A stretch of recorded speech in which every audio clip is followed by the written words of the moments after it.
there, but schedule is all wackadoo this week with Charlotte and the ACC kickoff. I'm back. The fellas are not. We moved headlines to Thursday, JCS today, tomorrow, and Friday, of course. And it is good to be back. A lot to catch up on. Good to be in studio. Appreciate all of you out there listening on 93.3 Real Talk Radio. And those of you, of course, watching on YouTube, Warchant TV, we appreciate you as well. And those in the Heisen Legal Law Firm chat room, if you're a victim of an auto accident, we introduce our live chat sponsor, of course, Heisen Legal Law Firm, dedicated to representing injured clients statewide. If you've been in an accident, call Heisen Legal Law Firm, 813-803-0733. That's a free consultation. No cost to you unless they win. Your interests come first with Heisen Legal Law Firm, the name you can trust. Call 813-803-0733. Now visit HeisenLegalLawFirm.com. Heisen Legal Law Firm, your advocate in times of need. Office is Tampa. So busy 24 hours. Really 48 hours or thereabouts, but your boy got back in, made it through the highways and byways, Charlotte to Tallahassee, late into the night.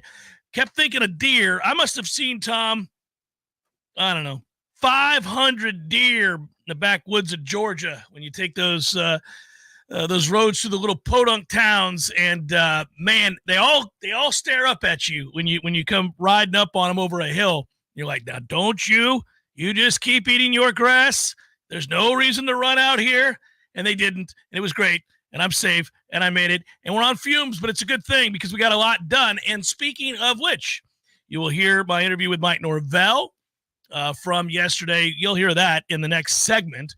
I also talked to players while I was there, and you'll hear Josh Farmer, Darius Washington as well. That will be next hour. And we talked to some Georgia Tech players as well. I talked to Brent Key, the head coach at Georgia Tech, who, by the way, I rather enjoyed our conversation. Funny, sometimes, Tom, you know this because you're privy to it. You're there as a producer, either on site or in this case, producing the videos from your abode there, that sometimes the conversations off the record are better than the ones on the record. I wish Brent had opened up a little bit more. Perhaps that's my fault.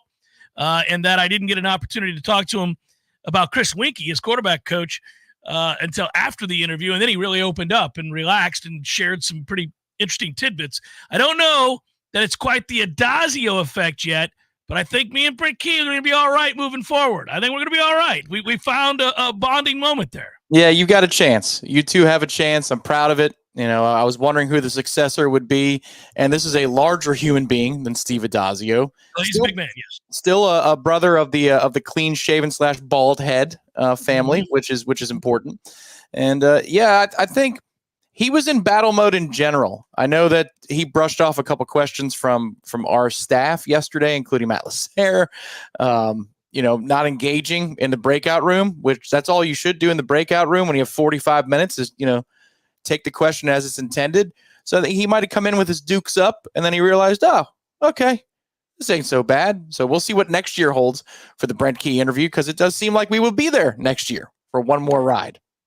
Yeah, we kind of maybe figured as much. It was up in the air there. We'll see. Obviously, as this lawsuit plays out, it is slow. It moves as molasses, and so you just wait things out, and we'll go forward there. I don't want to get bogged down in that. Lord knows we've certainly vetted that subject, and there's nothing new to report on that front. It was the subject yesterday that you and I talked about as I joined you some on the Smash, just because the commissioner was feisty, which is what he should have been 2 years ago, which is what he should have been last year. And so, I get it. The vast majority of folks would say too little too late. I would agree with that. It was a different looking and sounding commissioner, which was a breath of fresh air compared to the last 2 years when I've sat and watched him stutter F his way through the commissioner's forum and have nothing of any consequence to say and appear completely bewildered. At least this time around, he had a presence and seemed focused and had a message and stated it succinctly. May not matter. Probably won't matter. But nonetheless, it was a better effort on his part. That said, the venue itself is another reminder as you get there. First of all, they moved spots this year. This year we were in the Hilton Uptown, and it was, I think, a nicer venue. I don't care about any of those things, save for the fact that it's another box to check. We're only 32 days away from Florida State football. We're 1 day away from Florida State football practice. And this, for me, was, again, the indicator the final box to check is this one, the one where you go to ACC Kickoff and you have conversations about the actual football, which is what our people want to hear right about now. We're always going to be keeping an eye on anything that develops with the off-the-field stuff, the legal stuff. Of course we will. But in the interim, what you really are excited about is that football is going to be played. And I think that this is going to be, and I say this sincerely, I think it's going to be a very fascinating season. I think it's an interesting team. It's an interesting conference. And I think Florida State's place in it is debatable in terms of where we think they'll finish and why. I think you could be on the side of the extremely optimistic and believe that Florida State is an 11 or 12-win team that repeats as conference champion. I think you could be on a little bit more of the pessimistic side and say that's way too much to have lost from one year over to the next and not expect a decline in performance to some degree. I would understand that debate. I think you could be smack dab in the middle of those assessments and say, I think it's a little bit of both. I think that Florida State might struggle in some areas in which they lost key components to these teams, to this team. But at the same time, I think that they've got some additives in the form of players that they brought in and also some kids that have been waiting in the wings to get their chance to play. And I think those kids could make a huge difference a little bit sooner rather than later. A perfect example of that would be Hakeem Williams. I think he's the prime candidate for that discussion. Does he have ability? 100%. He's talented. He's physically gifted. Have you seen flashes of particular moments in which he could be brilliant? Absolutely you have. Have you also been left wondering why there was no consistency? Absolutely. So I think he kind of personifies where we're at when we talk about Florida State right now, which is, I don't know. I don't know. I think they're really good. I think they've got better personnel than maybe a lot of people realize, especially people outside this market that don't cover the team. But I also think they have a lot of guys that have to prove themselves. And that, to me, is exciting. It makes for real intrigue. It also, puts the spotlight on coaching. I think they've got a really good head coach, and there are pieces to this coaching staff that I really like a lot, others that I've criticized publicly. You know that. And so it will be interesting to see how this all comes together. And tomorrow it begins in earnest. I will be at the first FSU football fall practice tomorrow morning. And there it is. That's all you need to say. Football has started. What's fun about this group, potentially so, is you can hear the excitement in Mike Norvell's voice when he's talking about the offense. Like you said yesterday, he's not delusional. He understands that there are position groups, namely wide receiver, where guys have to step up and prove themselves. But I go back to an example from 11 years ago. This is the beginning of fall camp, first press conference of the year, and Jimbo Fisher essentially apologizes in retrospect for the failures of his relationship with EJ Manuel when he said sometimes you tell somebody something just to tell them something instead of what works best or what would be more efficient in communication. About 35 days after that period of time, the Pitt game had concluded, and Jimbo realized, well, I've got somebody who can see the code. He gets it. He sees the game the same way I do. In practice, I was hopeful. In games now, I know that he can do that. So almost like Jimbo was set back. He made progress in terms of communication. Then he realized he could throw the kitchen sink at Jameis, and he could handle it. Well, that relationship worked for Florida State, for the record books, because the player was an extension of the coach. They saw the game the same way. They fit together.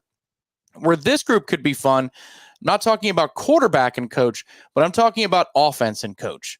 It seems like the way this offense is built, Mike Norvell is very excited because it's the way he would prefer an offense to be built. You have a little bit more toughness up front. You can be physical in the run game, and you've got speed. I mean, that might be the number one word he says in practice. Most folks don't get to see, but maybe one open practice or, the showcase, if they go, they can hear Mike Norvell. He yells the word speed more than anything else on those practice fields. This group's got it. Last year's group did not. He loves to run the football. Last year's group could not do it with consistency. He believes this year's group can, and that's where this could potentially be fun, because if your head coach is in sync with the pieces that he's assembled for his offense, and he is the play caller, and he is a game planner, that might be a really fun journey to go on. And I think it's going to be a productive one. It's just a question of how consistent it will be. Also, how quickly they get there. They got a little bit of time, one would think. Now, I say that, and not in a way to dismiss their first opponent, Georgia Tech, who had a winning record last year. Brent Key coaching his alma mater, got the offense turned around last year, save for the Haynes King interceptions. They ran the ball effectively, had a 1,000-yard rusher, Jamal Haynes, who I interviewed in Charlotte. Good kid, talented kid. Kind of famously did it all at Grayson, Georgia. But he's a kid that they relied upon. And given that Key's a former offensive lineman, it's not surprising. They want to run the football. They want to have success on the ground to set up that passing game. And he's been an effective coach. I mean, this is a guy who was coaching the offensive line at Alabama at one point. So that is his calling card. He played there. It's not surprising to see that aspect of their football team get turned around. The problem is for them, in my estimation, this far out, although we're closer and closer to that game, once again, we're 32 days away, so it's pretty close. Problem for him is that the thing that they want to do well, I think Florida State is equipped to stop. And so this could be a behind-the-chains game for them. And if that's the case, their quarterback seemed to be fond of throwing interceptions when they didn't have leverage. So could be a big day for Florida State secondary if I'm right about that. The other side of the ball is what everybody wants to know about for Georgia Tech. They were simply atrocious. By many measures, they were the worst run defense in college football last year. Now, that will hurt your feelings. Imagine going into a season and saying, we might be the worst run defense in college football. That's a toughie. They went out and made changes, both in personnel and staff, to try to get that turned around. You'll hear him talk about that with me. I wonder how quickly that can happen. Do I think they'll be improved? I don't know how they couldn't be. He said yesterday there's only one way to go. They can't get any worse. That's conceding my point that I made when I asked him about that defense that was porous. So it's an intriguing first game. I think you got to play well. I wonder how fast Florida State can kind of find their bearings with as many new personnel pieces, including the quarterback, as they have. And these were all things that came up yesterday. Mike, I will tell you, generally speaking, and if you're wondering about what it was like there in Charlotte yesterday, it was a Mike Norvell that is very similar and was very similar to the guy we saw in spring. I think he is excited to see what his team is because he likes the pieces. He'll admit that there are areas they've got to grow. He talked about that at wide receiver specifically. But I think he likes his options, and he's excited to see what these guys become. Mike is more at ease.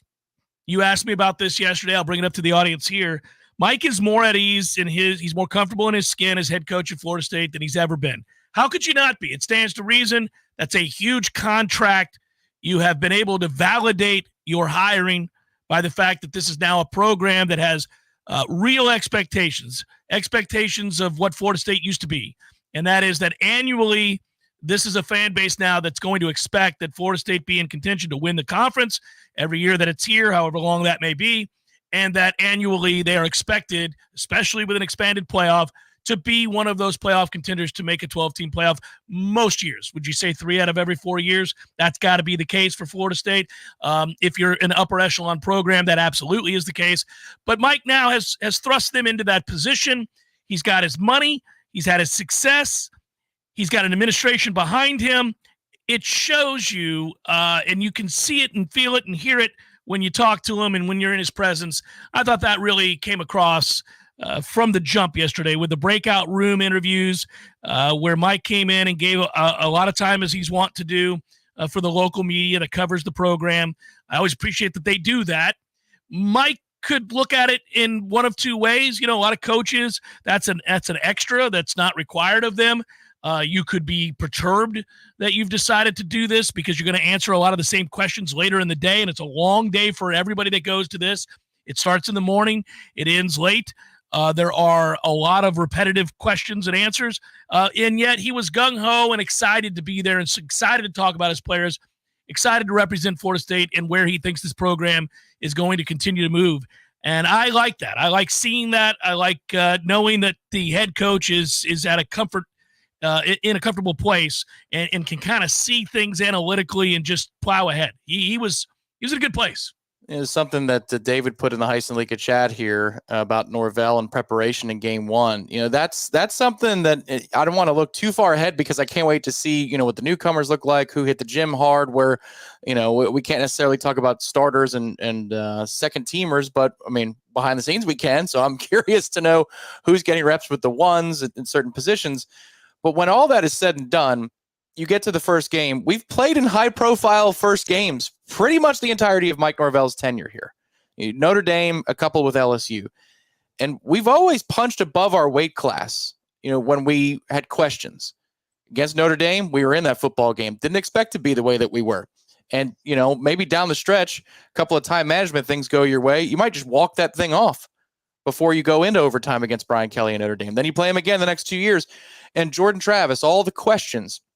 The previous season, he was a quarterback by committee. Then he was the starter. What is the offense going to look like? And we were wowed by the preparation. We were wowed by Jordan Travis having an answer for pressures coming from any different direction.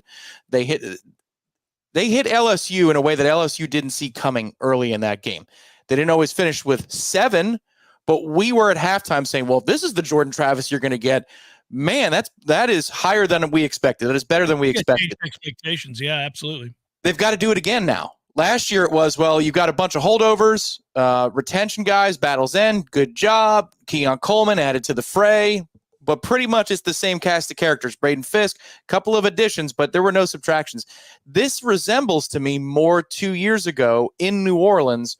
What are you going to get? The opponent isn't as talented as LSU was, but what are you going to get from this group? And he does have the track record of being quite prepared in game one. And maybe that's why he's a little bit more jovial too. He knows how to get this thing done. He knows how to work through camp and have answers and be ready to go right out the gate. We'll talk to Mike Norvell. This is the interview that I did yesterday with him from Charlotte. You'll hear it in a moment. First, want to tell you to get ready for the fall. Pinch A Penny Pools and Spas has everything you need for pool maintenance. They also know that, hey, look, you're interested in the largest selection of premium hot springs hot tubs in the entire city. They've got it. We know that.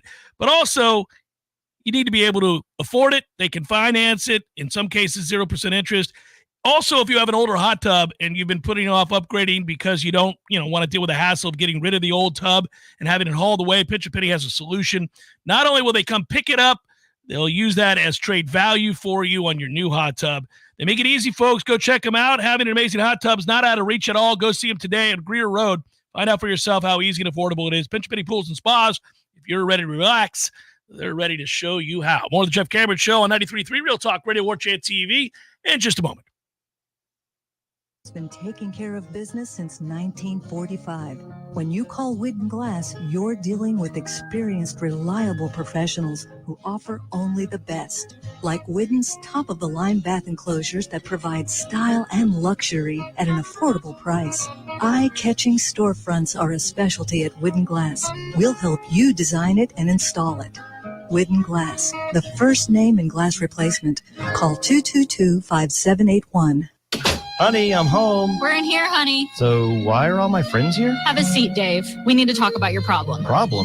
I don't have a problem. Dave, you do have a problem. A problem with your grill. Here's some pamphlets from Hearth and Patio. They are waiting for your call to help you upgrade your grill. If you or someone you know needs a grilling intervention, call Hearth and Patio today at 850-727-4282. That's 850-727-4282 or hearthpatiotallahassee.com. There's fun to be had every night at the Corner Pocket. Take-home prizes on Trivia Tuesdays and Beer Bingo Thursdays.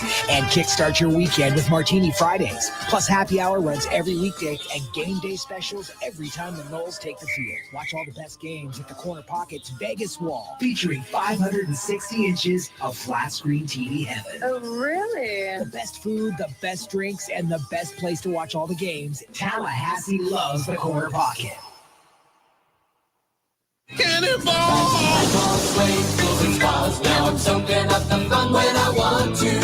Not only does Swain Pools and Spas sell the best selection of hot tubs and spas in the city, but Swain also builds, services, renovates, restores in-ground pools. Is your pool ready for the summer season? Ask about our scheduled maintenance plans to ensure your pool is always clean, balanced, and ready for a swim. Does your pool have a leak, broken heater, or maybe needs some restoration? Is your pool showing its age and needs a facelift? Our renovation crew specializes prizes and applying the latest modern techniques to transform your old pool into the oasis you always wanted. Swain Pools and Spas is Tallahassee's premier pool everything store. Call us today and we can answer all your questions. 850-386-7113. That's 386-7113. Or contact us online at swainpools.com.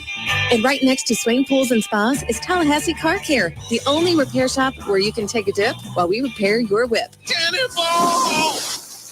Hey, let me tell you about my friends at Tried and True Consulting, a Seminole-owned business that specializes in payments and business solutions. Tried and True's core expertise includes card, ACH, point of sale, mobile, e-commerce, and hosted payment solutions. Tried and True will help you reduce costs and increase your bottom line. That always sounds nice. Whether you're a retailer, restaurant, licensed professional, or service industry, Tried and True is saving you money. Tried and True's expertise extends to payroll, video menu ad boards, IT services, web design, and social media. It's time to make one call and tell the competition to take it on down the road.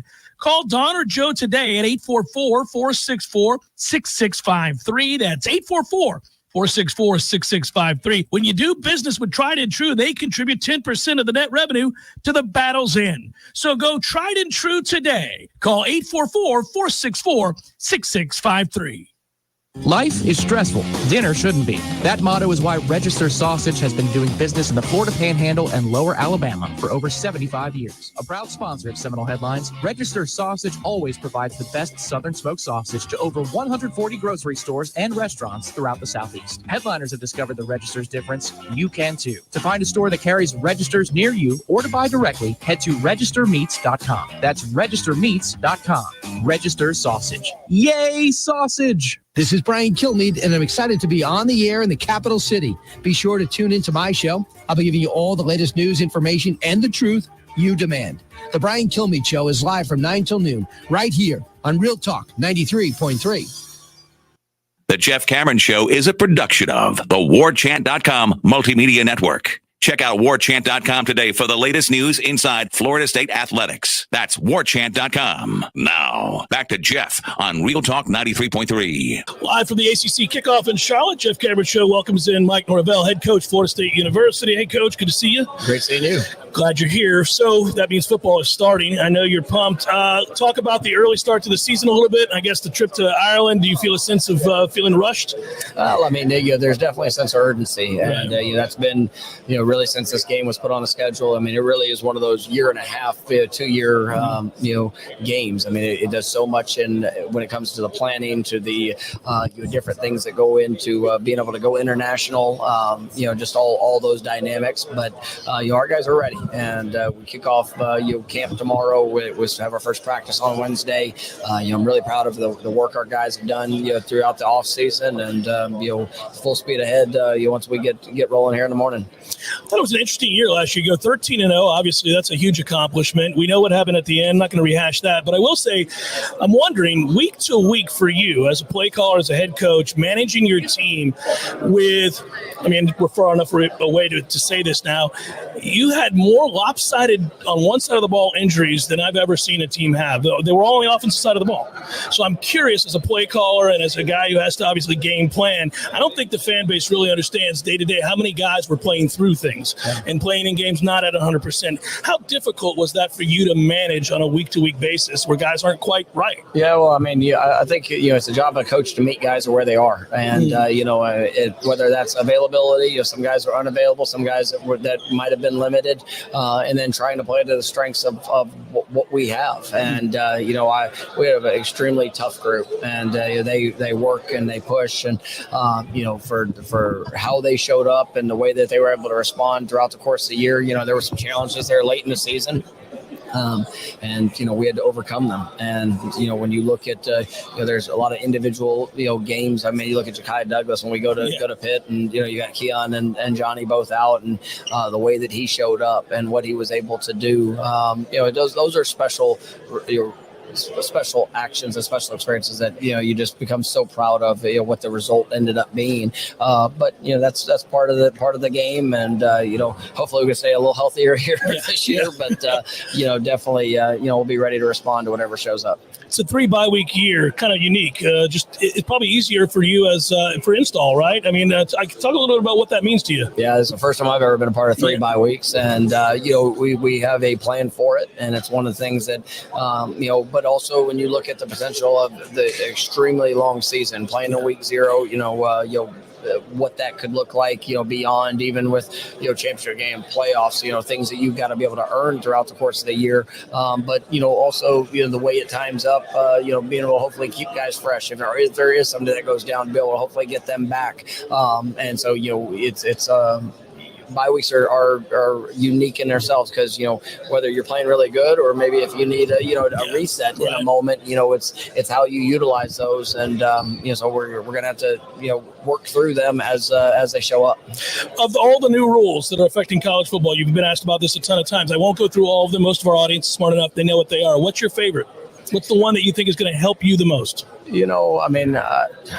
could be assistant coaches. Help. I like the fact that the assistants are able to coach, and we got a great support staff and guys that have been a part of the program, guys that have turned down on the field coaching jobs in past years to be a part of what we're doing and the impact that they could make, even though it wasn't directly player to player, and now that they have the opportunity to coach, I think it will be allow us to get very specific, in some of our teaching, and even guys that might get more one-on-one attention throughout the course of a practice that is going to be really, really impactful. So I think that'll be a wonderful benefit for our program. And then it'll be interesting to see how some of those other rules, going around the 2-minute warning. That is going to be a huge change when it comes to clock management, when it comes to balancing the end of a game, and for guys having confidence in that moment and understanding the rules, and that's been a big part of our early season prep in making sure that we're going to explain that and to be able to get enough of those experiences throughout the course of practice that can be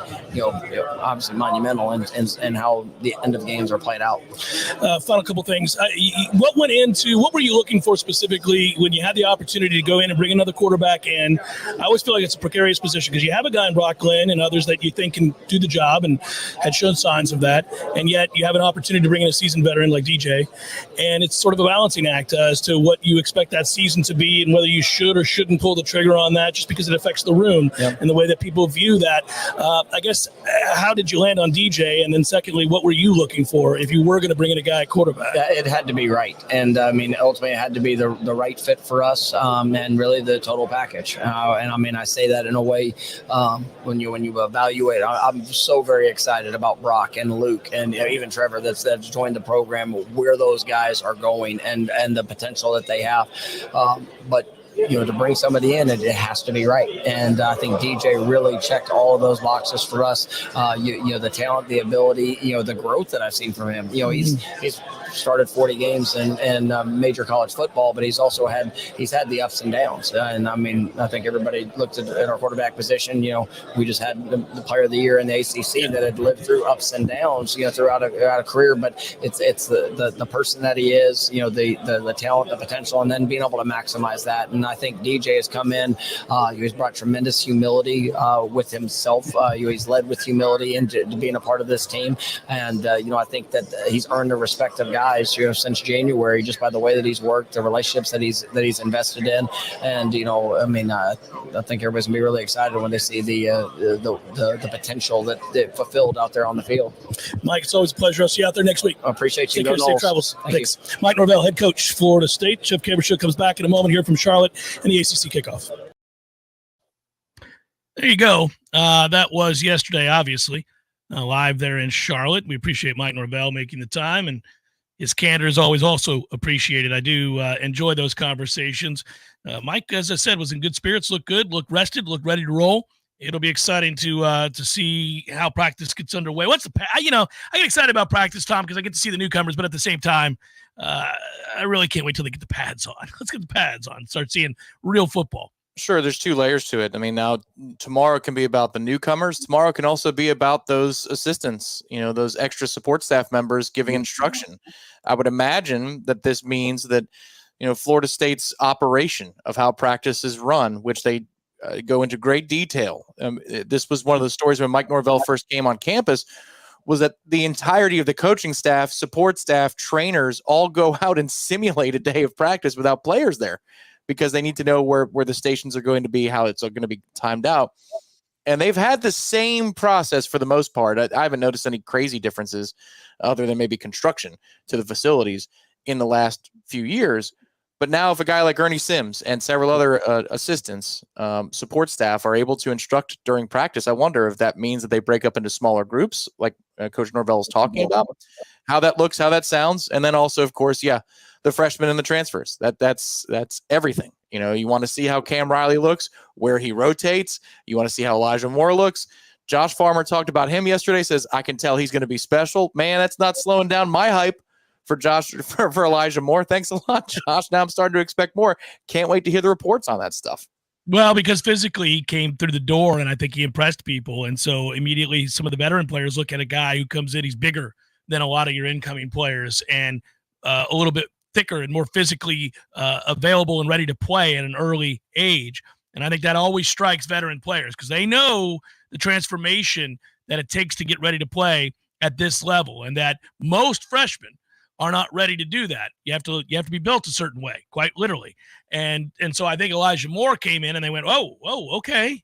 He doesn't have to add 20 pounds to his physique. He doesn't have to, they could tell right away, oh, he may have to get a lot stronger. Everybody does when they first come from a high school rank to a college rank, but physically it looks like he can endure some hits. And so you might end up having a package for him of 5 to 7 plays a game, right off the bat. That can happen for freshman receiver if you've got the ability and the acumen to learn the plays and have actually the composure of going out on the field and executing. So that is exciting to see what Elijah Moore will bring to the table. You're right. It's cool to hear veteran players like Josh Farmer bring that up. By the way, I just got to tell you, you'll see that interview next hour. But Joshua Farmer has always been impressive. He's always been a guy that you could tell had the frame to put more weight on and to get bigger and stronger. And he told me yesterday he's put on 65 pounds, Tom, since he's been here. I think 65, 66 pounds, maybe. That's correct. He's trying to get it down to maybe 50 pounds of difference since he's gotten here. He's trimming down a little bit and, getting a little bit leaner. But, yeah, 60. I mean, that's a fourth grader. Just hard to imagine. But my point I was going to bring up is he looked great. He looked ready to play football. He was excited to play football. So, not surprisingly, everybody out there kind of said and did all the right things. Hope you enjoyed that. That was Mike Norvell from yesterday at the ACC Kickoff. It's Jeff Cameron Show 93.3 Real Talk Radio. Warchant TV continues in a moment. Your local news now. More than a dozen illegal slot machines were seized from 4 different convenience stores in Perry earlier this month. The Perry Police Department launched an undercover investigation after being tipped off about a string of gambling machines in stores across the city. An undercover officer went to every convenience store in town in search of the machines, and after 2 weeks, located 19 illegal machines at 4 different convenience stores. 2 weeks ago, the PPD Criminal Investigations Division worked the Taylor County Sheriff's Office to remove all 19 machines from the 4 stores. Authorities also took cash and any related electronic devices. No arrests have been made in the case yet, but PPD said they have requested warrants. Each store owner told investigators they thought that slot machines were legal and that they had leased the machines from another individual for a percentage of the proceeds. The subject that owned the machines was identified and an interview has been conducted. This is Rachel Lene with Real Talk 93.3 Local News Update, brought to you by McElmore Systems, Tallahassee's go-to Mac store. Check them out online at McElmoreSystems.com.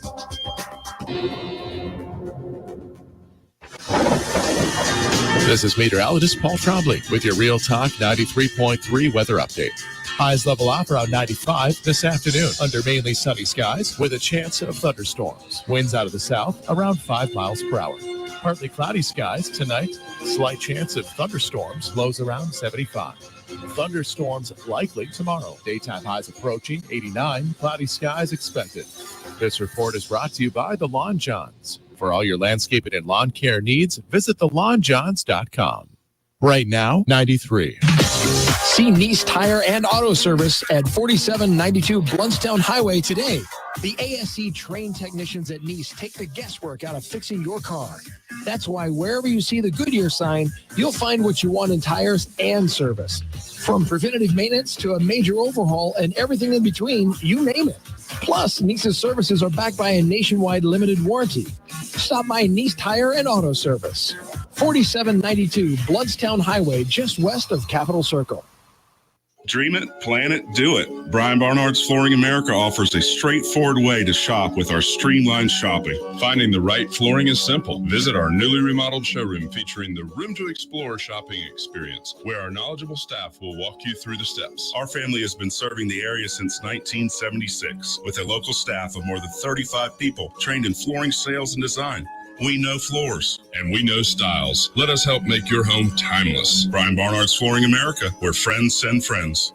Life is stressful. Dinner shouldn't be. That motto is why Register Sausage has been doing business in the Florida Panhandle and Lower Alabama for over 75 years. A proud sponsor of Seminole Headlines, Register Sausage always provides the best Southern smoked sausage to over 140 grocery stores and restaurants throughout the Southeast. Headliners have discovered the Register's difference. You can too. To find a store that carries Registers near you or to buy directly, head to registermeats.com. That's registermeats.com.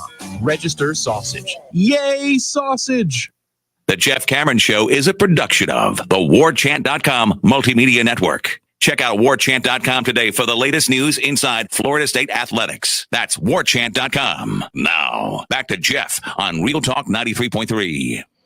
Hawaii No Farmer is a lean, mean havoc machine. What exactly constitutes a havoc play? In the Pat Payton interview, someone said he had the most havoc plays. Tackle for loss is a havoc play. Obviously, a forced fumble is a havoc play. And by the way, to get to the point, the reason that Patrick Payton had the most of those is if you combine sacks, tackles for loss, which I said is a havoc play, interceptions are a havoc play, and so are batted balls, Tom. So those are, by definition, havoc plays, and he had a ton of them. So he is a havoc play machine, to answer your question for people who are wondering. You hear that term thrown around a lot. You'll see it can be used to apply to an overall defense, where we're talking about who had the highest havoc rate for a defense. And then you can do it with individual players. I'd rather enjoy the stat. There are a ton of advanced metrics in today's game and terminology that describes those. Some seem not really applicable, and some seem to be sometimes taken out of context. That's a play, Tom, that I think that's a term that really makes sense, especially when you're talking about defensive players and a defense as a whole. Yeah, I agree. I'd almost extend it to quarterback hurries or knockdowns. Things that you could get into the grading scale with, as we're getting more and more advanced. But it gives you a better picture. If somebody is a third down specialist, you remember Gabajabi and Miller back in the day for Green Bay. It's like they had a package for that player. He'd come in, the crowd would go nuts, and he'd go make a play. That is valuable. But first and second down are valuable as well. Yeah, and, sure. and that's where you get a more total picture of what a player brings to the table. And old batted balls was one of the top, I forget what it was. Was it maybe 20 players in the country in terms of pass deflections / batted balls? Pass breakups, which is hilarious. He's a defensive end. So, right? In that the category, didn't he get credit for that? Yeah, it's pass breakups. Yeah, no, I'm shaking my head because it's just absurd that, yes, that is true. 100% true that it's all defensive backs and old batted balls in that one category. There he is. He's like, how you doing, fellas? Allow me to introduce myself. I'm new to the club. You probably don't see guys looking like me too often in your exclusive club with pass breakups, but here I am. That's what I do. I break up some passes. Hey, it's taught, and also it's a combination of taught with instinct. Players who have a good sense of what an offense is trying to do to them can break down when that recognition hits that I'm not getting to the quarterback, and then get your hands up and get in the passing lanes. And he's so long that it is a problem. I mean, you've got a ton of awesome pictures taken throughout the course of last year from any number of angles, and you can see where he presents a real problem for a passer. Damn it, man, there's my guy, but this dude who's got a 7-foot wingspan, a wingspan of a 7-foot basketball player, I can't get this ball over him or around him. So good for him. And he was obviously one of the 3 there yesterday. And I think for Florida State, it's not surprising 2 of the 3 players were defensive players. It's also, I think, the unit that they're going to rely heavily on until they figure out an identity on offense. I know what they want their identity to be, but until they figure it out and they see what they can do, everybody's got expectations. Everybody's got desires and wants and hopes and dreams and all of that. And then you're hit with reality when practice starts. You're hit with reality when the season starts. Maybe you're better in areas that you didn't think you'd be.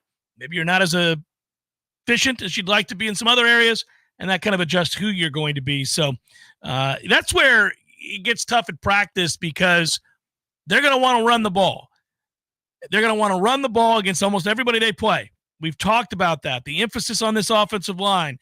Mike Norvell talking about it as if it's the best offensive line that he's ever had. All right? He's brought in personnel to that end. But you will not, in all likelihood, be able to run very well, very efficiently in practice against this Florida State defense. So the thing you want to be, you're not going to be good at for 30 days before you go and play a game. And that is tough to gauge and lend context on a daily basis to what you see. Is it because this offensive line is disappointing as they turned out to be a year ago?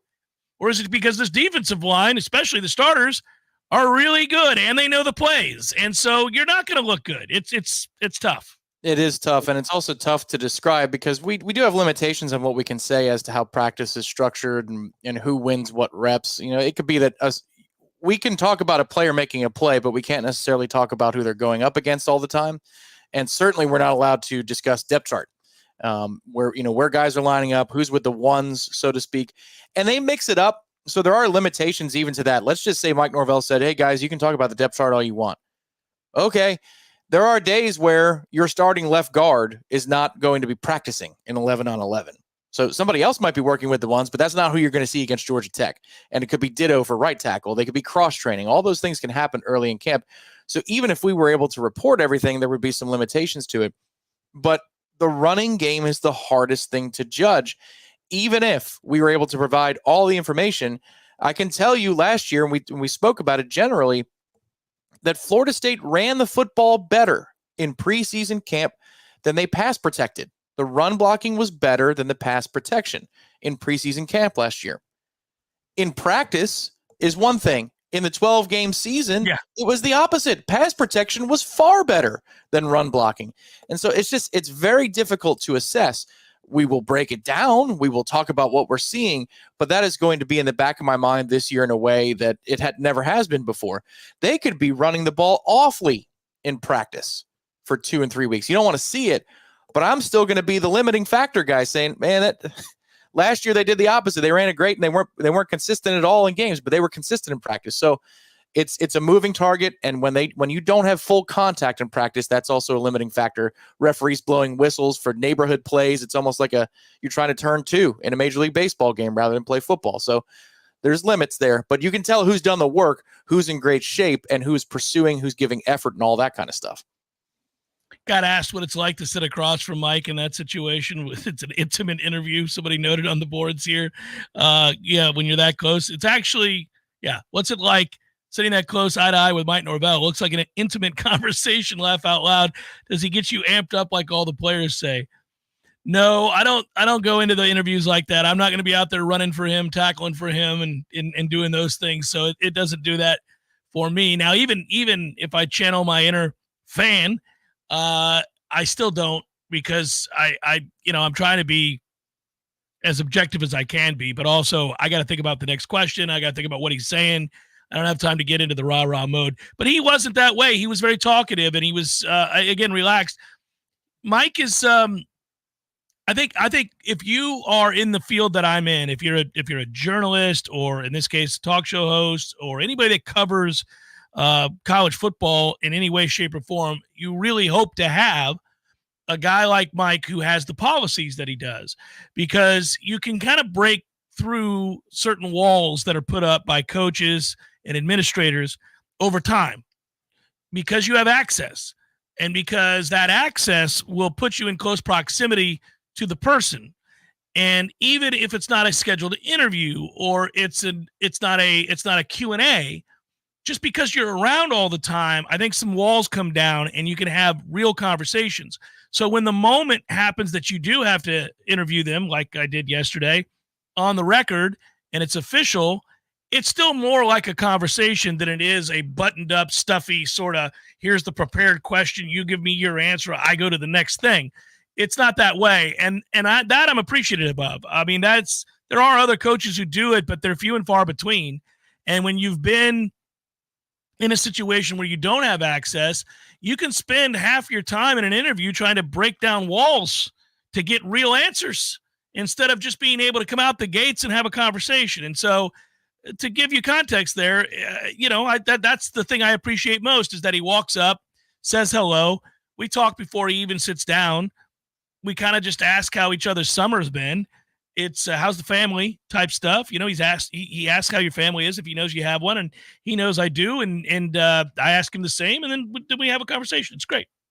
It's one thing he talked about in that interview that we didn't even discuss afterwards yesterday once it was done. 2-minute warning changes so much.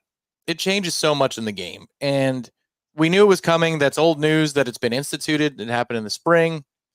But it radically changes the way that you coach last 4 minutes. The way you call plays, the way you set things up. You might save a punch that you would spend with 3:30 on the clock for the play before the 2-minute warning, or the third down that comes after the 2-minute warning, because of the extra timeout it generates. There are going to be more crazy finishes in college football with how kids are affected by emotion and setting more so than the NFL.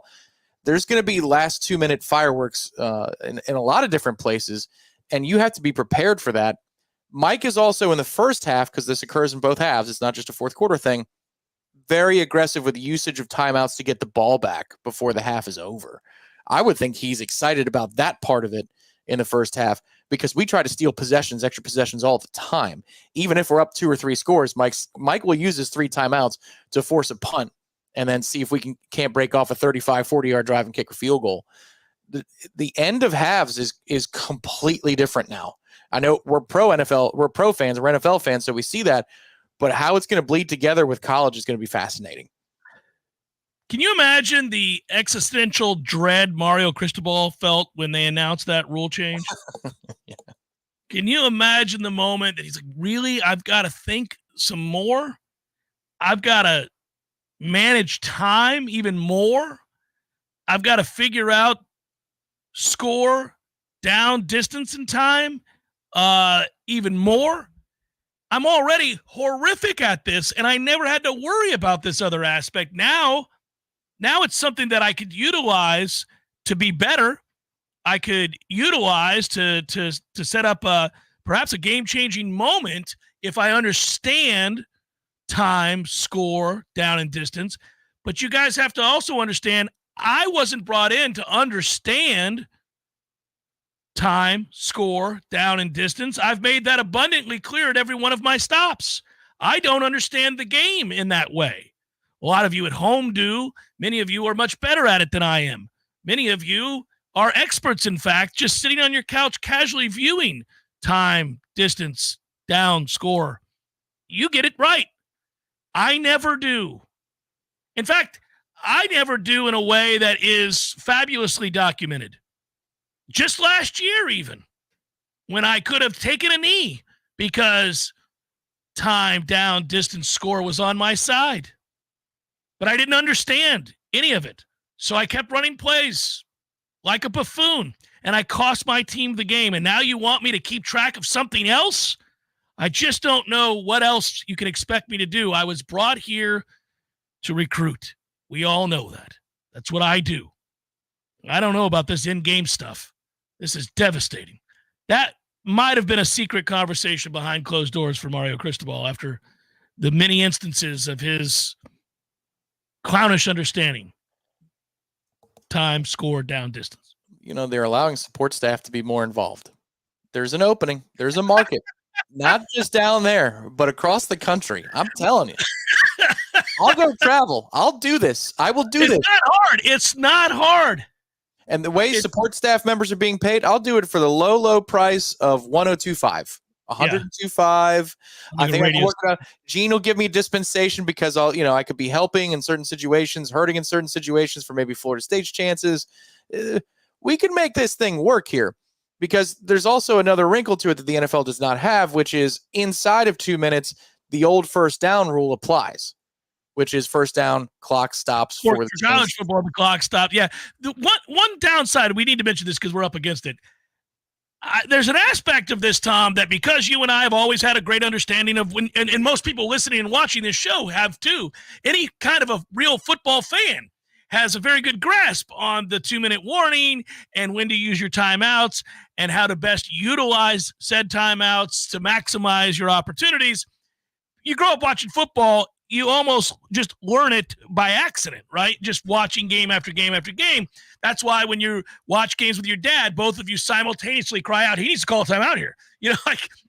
Would you use it here? You have these conversations all the time, right? Because we get the game. But also, college football games can take forever. There are more plays in college football than in pro football, first of all. And because of the hurry-up offenses and the things we've seen, these games can take forever. You throw this into it, Tom, damn it, man. We may have some never-ending games. Well, or you'll have games that have way too much happen in the final 5 minutes relative to the previous 55, and it feels artificial, as though it's basketball, where there's a lot. You could have, let's just say both teams have all their timeouts. You have 6 timeouts, a 2-minute warning, and stoppages for first downs. Plus, I'm sure there'll be an injury somewhere along the way because kids just fall down when things don't go their way, and there's a stoppage. So you could be looking at the final 5 minutes of a game taking 40 minutes. Yes, it's possible. That's the one downside to the rules changes, and it does worry me a little bit. But, at least we know that we're not sitting around dreading the new rule and whether or not our coach will figure out how to handle it.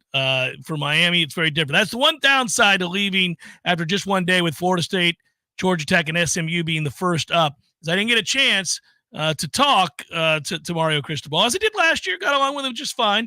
That would have been a tough question to ask. I did ask it to Brent Key. You'll hear that next hour. Jeff Cameron Show 93.3, Real Talk Radio, Warchant TV. Hour number 2, forthcoming. Stay with. Attention, Florida. Are you a victim of an auto accident? We introduce our live chat sponsor, Heisen Leaka Law Firm, dedicated to representing injured clients statewide. If you've been in an accident, call Heisen Leaka Law Firm at 813-803-0733 for a free consultation. Remember, there's no cost to you unless they win.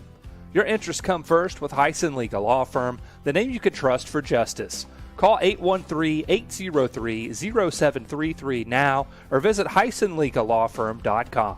Heisen Leaka Law Firm, your advocate in times of need. In value for a credit towards your new one. So why wait? Visit Pinch A Penny's 12,000 square foot showroom today on Greer Road and discover how effortless and affordable owning a fantastic hot tub can be. Find out more at TallahasseeHotSpring.com. That's TallahasseeHotSpring.com. When your AC unit decides to give up the ghost, it doesn't always pick the best time. But no matter what time, day or night, or day of the week, you can call E&B Heating and Air Conditioning. We'll be out to bring your AC unit back to life. We've been repairing and replacing heating and air conditioning systems in the North Florida and South Georgia area since 1974. So when your air conditioner stops working, call E&B Heating and Air Conditioning to the rescue.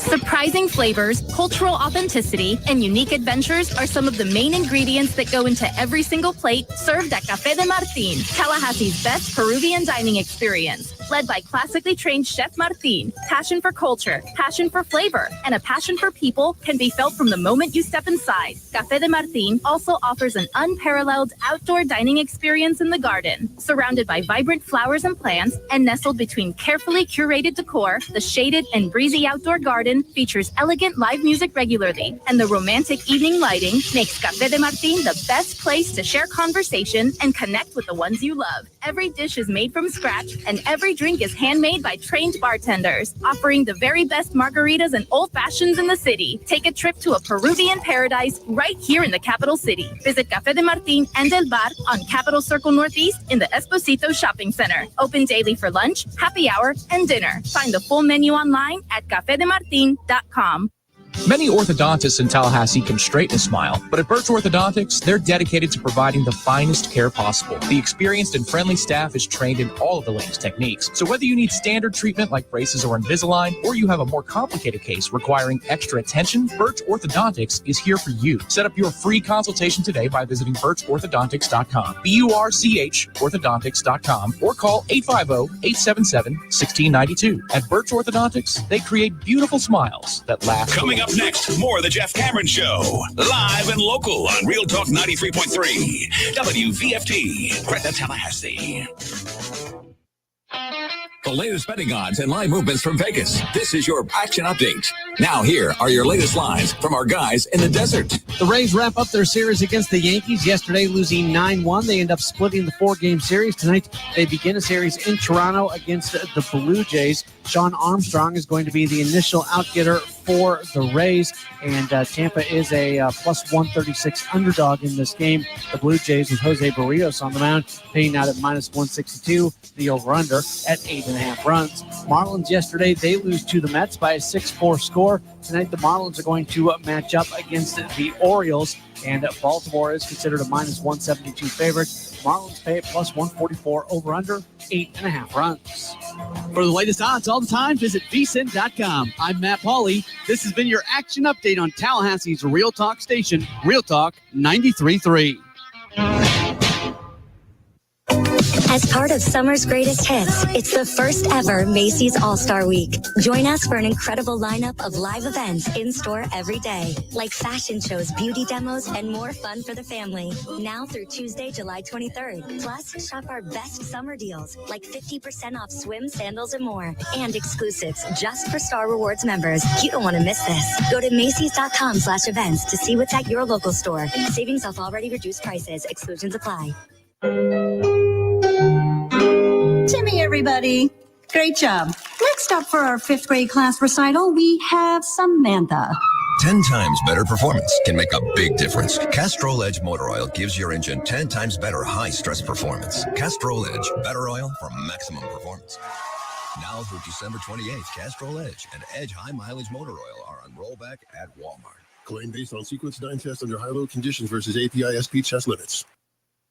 Games for Less, Tallahassee's largest selection of new and used games, as well as new and used consoles like Nintendo, Super Nintendo, Atari 2600, PS4, and PS5. You name it. Locally owned and operated since 1994, trade-ins are not only welcome, but Games for Less pays more for your trade-ins than the big chain stores. That's not all. Games for Less now buys and sells new and used vinyl records to boot. George loves the Beatles, by the way. Reserve all the new releases today at Games for Less, conveniently located in the Walmart Supercenter Plaza on Appalachia Parkway. Barry knows cool, he's keeping you comfortable. Barry knows cool, you can put him to the test. Barry knows heating and air conditioning, keeping you comfortable. Here's what Barry does best. No matter how busy life gets, your home is the place where your family and friends show you they care and celebrate with you. That's why the professionals at Barano Heating and Air Conditioning always make sure your home is comfortable. Just like those who matter to you most, Barano will always be there for you. This is Tyler from Barano Heating and Air. Now you can schedule an appointment, purchase or renew your service agreement, or pay your bill from your mobile device. Any day, anytime, anywhere. When you turn to the experts at Carrier and Barano Heating and Air. Online at baranoac.com. Florida license number CAC 1816186. Barry knows heating and air conditioning. What will the Noles do to follow up an unconquered 2023? Warchant.com, the market leader in FSU football and sports coverage, is the place to find out. Join the largest FSU fan community and talk Seminole sports in Warchant's Tribal Council and premium recruiting message board forums. Enjoy special access to multimedia elements like Wake Up Warchant, The Jeff Cameron Show, and Seminole Headlines, plus exclusive forums with FSU student athletes and a members-only discounted garnet and gold. Warchant.com is your ultimate Seminole sports source. Head to Warchant.com and sign up today. I'll never forget that moment. As long as I live. As long as I live. My first call up ever as a member of the National Guard. When we got to the armory, they briefed us on the wildfires. They were getting dangerously close to homes. Helicopters were going out to drop water on the fires. Guys in the unit were preparing for firefighting with local fire crews. At that moment, I got my first taste of just how important the Guard is to my community. See how the Guard can be an important part of your life at NationalGuard.com. Sponsored by the Florida National Guard. Aired by the Florida Association of Broadcasters and this station.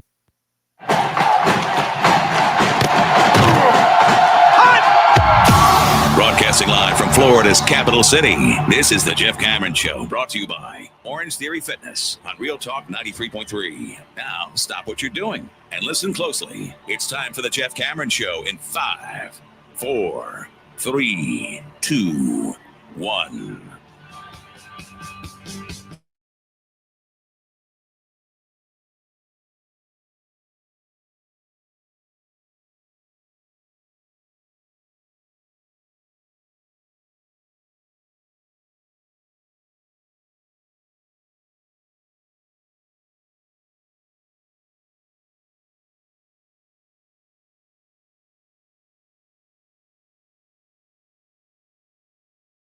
Hot, humid, all that stuff. You get the deal. But good to have you on board here. I'm Jeff. That is Tom. On Twitter, it's at J Cameron Show. If you're driving about town, be safe. Good luck dropping off that package if you're a UPS guy or whatever it might be. Maybe today was the day that you had to go and get the recycling. They did in my neighborhood. And it still holds true, Tom, that when I'm awake for that and I'm walking the dog and it's the early morning hour that they come for the recycle, I'm always cringing at the ching ching ching ching ching that comes from my can, as opposed to, like, say, the neighbors, where there's just like a paper. That's all there is. There's not. That's it. It's like a newspaper. And that's it. Yeah. That's it. Yeah. You don't hear ding ding ding. That's a wine bottle. That's a 6-pack. That's that's what that is. That was last weekend. I appreciate that. It was a good week. It was a good week is what it sounds like.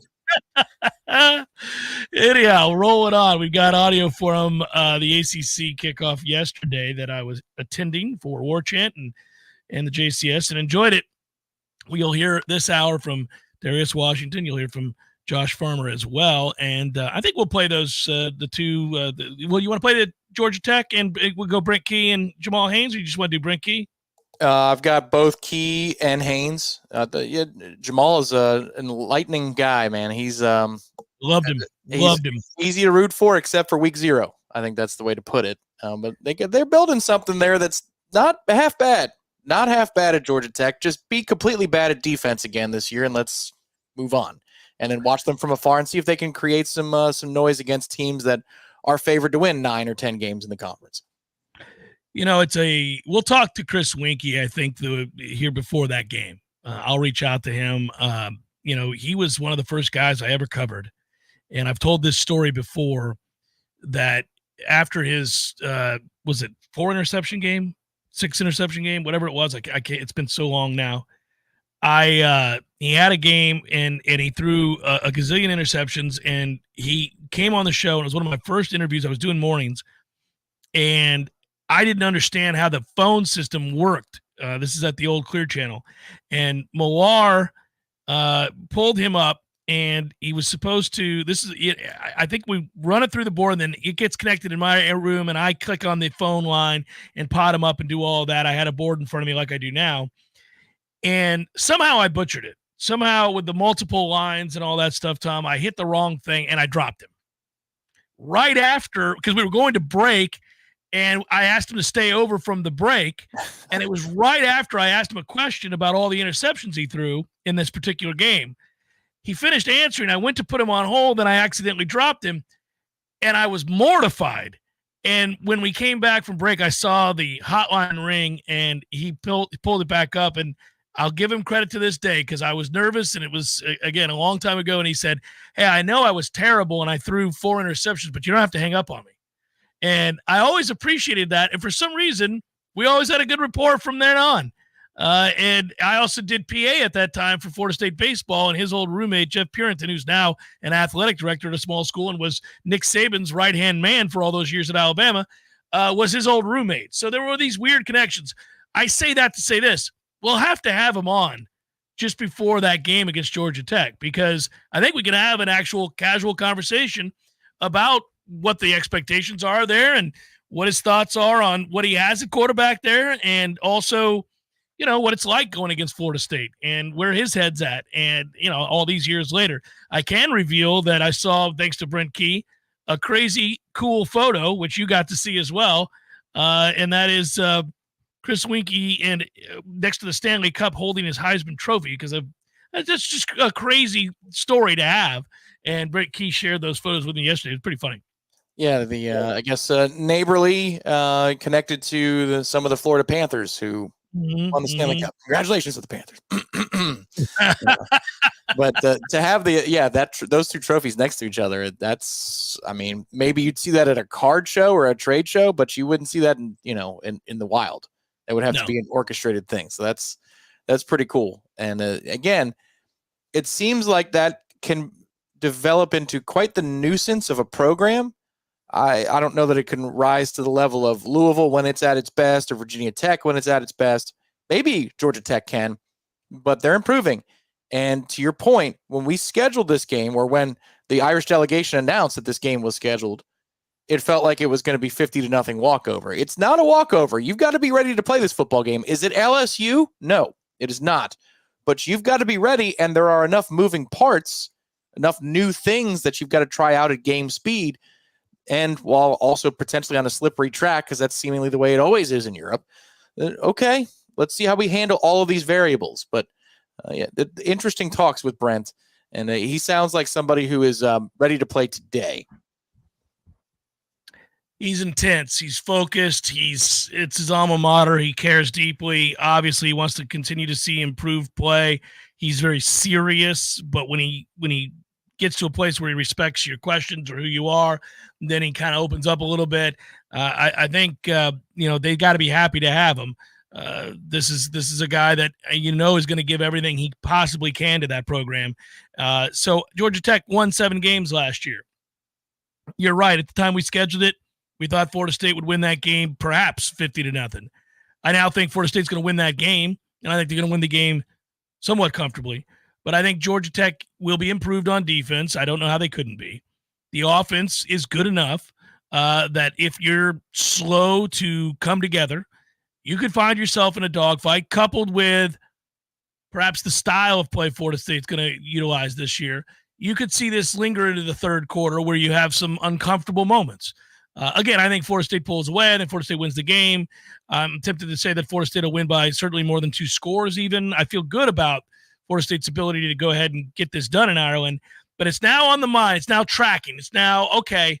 And I do think you're right. The game has changed in the way that it's perceived from the time that it was announced to where we sit today. And where we sit today is one day, today, this is it, the last day before football practice begins.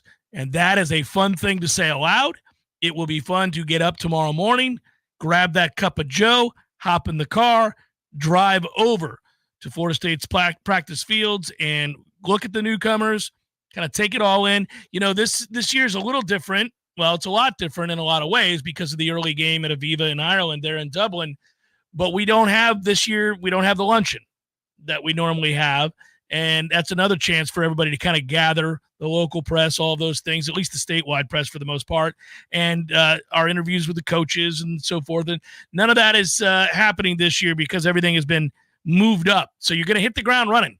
There's no easing in. Really, the ACC kickoff kind of served as that purpose. And now here we go. And I was impressed with the way DJ handled spring. I'm really looking to see now a guy who has a great handle on the playbook, what they're trying to do. I want to see how we can gauge his advancement. He was asked about that yesterday, Mike Norvell was, repeatedly, because DJ's not there. DJ opted not to go, was not on last year's team. He thought it best that the players that were on last year's undefeated team, that they should be the ones answering questions about the program that they've played in and that they've succeeded with. I rather respect that choice, by the way, out of him. And I also understand it. It would be awkward for him to talk about that team. He has never played a game for Florida State. That said, I feel like yesterday was the last time where it's not going to be about him. from this point forward, it's mostly going to be about him. That's the case anywhere you have high expectations. I'm talking about conference championships and playoff appearances. The quarterback is going to get most of the focus. You have an offensive-minded head coach. He's the play caller. You brought in a high-profile guy who has started over 40 games in college football. You are going to pay close attention to where he's at in this process, and might he have his best season yet? It stands to reason. I think any quarterback that has played as much football as he has, you would expect to be at his very best in this, his final year. You could look at it as if he had already been here. Any program that you're watching from afar. Oh, I remember when that guy started as a freshman. Oh, yeah, he got a little better his sophomore year. Seemed to take a step back. His third year, fourth year, all of that. We do this all the time when we gauge and watch other programs. But we always assume that whatever version of this kid we've seen, we think he'll be at his best once he's had that many games under his belt and had this many opportunities in really crunch time situations where he succeeded and failed. DJ's had a ton of those moments. He ought to have his best season yet. He's in a good system. He's got good players around him, and he's got a very, very good quarterback coach and a very, very good play caller in Mike Norvell. Yeah, a couple of things I wonder about. This is kind of like talking about Leonard Hamilton's basketball teams in the 2.0 version. They always wanted to play, according to Coach Ham, even in the Junkyard Dog days, with greater tempo. And it didn't happen until it did. It finally did. Yeah. But I wonder two things. One, will they use more tempo this season? They have more depth. So you could argue it that you're in a better position to run tempo than you were last year. With even the star power that you had, you didn't have as many reserves that were capable, I think, neither on the offensive line nor running back nor wide receiver. This year you should have more options. Doesn't mean they're better players, but it means there's more of them if you wanted to go with tempo. Same thing on the defense. Tempo on offense leads to defensive fatigue. You've got a lot of options there as well. You're in a better position to do that. And then secondly, let's just say the first 50 plays of the game occur against a defense that is not one thing or the other in terms of strength. They're a neutral defense. They're the same against the pass and the run. 50 plays. How many are runs? How many are passes? I get third down situations would change the way, but when you game plan for it, are you looking to run the ball 30 out of your first 50 plays? Are you looking to go 25-25? Does it skew even heavier to the run? How does Mike devise these two things? These are answers that we'll get little morsels to, or these are questions we'll get little morsels to in camp, but we won't know until the actual games begin. But you could do some different things with this offense in those two ways, run pass balance and then tempo this year if you wanted to. It's funny. If you just run 50 plays, like you're saying, Mike tends to gravitate towards balance, so maybe half and half. But that said, given the personnel, given your quarterback, given how you want to play the game, how you want to win the game, how you want to efficiently move the football offensively, I do think we could see a season. This is one where if it's, 50 is the marker you're using, where you could see, a 27-23 or a 30-20, or you could see something like that in the run game. And the reason I'm talking first 50. Usually the end of the game is dictated by the score. You could be trailing, so you're going to throw more. You could be blowing them out, so you run more. So, how do you get there? The first 40 to 50 plays. Yeah. That's why I'm going smaller sample. But yeah, I think there's a distinct chance they want to run at 30. I really do. But if you do that, then maybe you don't execute as much tempo. Because I wonder how you best use what you have to wear out the defense. Is it just, you're going to bruise them to death by running right at them? Is it you want to tucker them out so the speed that you can replenish with a Jalen Brown or a Jalen Lucas, Malik Benson, you can throw waves of speed at them? That's how you get them? They could choose to approach this a couple of different ways. You didn't know this. A lot of you didn't. Manscaped.com has boxers, so you can get underwear from them as well. Very comfortable underwear, I might add. Of course, I tell you about the salve. Who doesn't need the salve, Tom? Not the duster, but the crop preserver. That's right. The preserver, everybody. The preserver and the soother. It's like aftershave lotion only for down there. There you go. You're all good. Let's tighten it up. Keep it together. As I like to say, it's not 1974. Come on now. Get it together. 20% off and free shipping with the code WARCHANT at manscaped.com. That's 20% off with free shipping at manscaped.com. Use code WARCHANT. Manscaped, perfect way to get through this sizzling hot summer and feel real comfort. Saving all kinds of money. You see it there on the screen if you're watching as well. Manscaped.com, code WARCHANT for 20% off, free shipping. You can't beat it. Saving you guys all kinds of money. Player interviews from yesterday. Let's talk. I just saw you. Let's talk to Darius Washington and Josh Farmer. We'll do it next on the Jeff Cameron Show. 93.3 Real Talk Radio, Warchant TV. Folks, it's me, Mac and More, spokesperson for Tallahassee's favorite Apple and Mac product store, Mac and More. We all know what Mac is all about. It's your MacBooks, iMacs, Apple Watch, iPhones, iPads, we've all got them. But what's really cool is the and more. And there's a lot more at Mac and More. They can help set up your new gear, migrate and back up your data, teach you new tricks and how to use everything better. And if something costs too much to fix, they'll tell you the truth. There's a lot more at Mac and More. See for yourself at macandmoresystems.com. Or you can take it from me, Mr. Mac and More. This is Shannon Young with Fairway Independent Mortgage Corporation. Sellers, are you stuck between wanting to sell your home and waiting for rates to fall? Are you worried about the contingency of having to sell your home? What if you didn't have to? With a 2-1 rate buy down, you can lock in a lower interest rate for the first 2 years of your mortgage and get the home you want now, all while having a higher chance to buy that next home with the contingency of selling yours. If you wait for rates to fall, you risk more competition, sellers less likely to wait, and paying more for that next property. If you're stuck, we need to talk. Give me a call at 954-369-6171. Again, this is Shannon Young with Fairway Independent Mortgage Corporation. That's 954-369-6171. And don't forget, for every loan we close for our fellow Noles, I will personally donate $250 to the Battle's End. Equal housing rent. NMLS number 373031. Foreman, you look so twisted. What did you do now? Well, Hank the alligator needed his teeth brushed, and when I bent over to give him a scrub, my back popped like an afternoon lightning storm in Florida. And now I can't even stand up. You need to go to FinChiro.com and schedule your new patient appointment right away at FinChiro.com. That's FENNCHIRO.com. I'm really busy. I don't want to leave Hank in the orange grove unattended for too long. Fin Chiropractic will get you in right away, and they get to the cause of your problems. So go to FinChiro.com and make your new patient appointment. There's even an online discount. Discount? That's a good thing because my purse is a little light since I bought Hank a new gold chain. You have to take care of yourself if you want to be able to take care of your alligator, Hank. Make your appointment now. Go to FinChiro.com. Well, hold my pina colada. I'm going to FinChiro.com.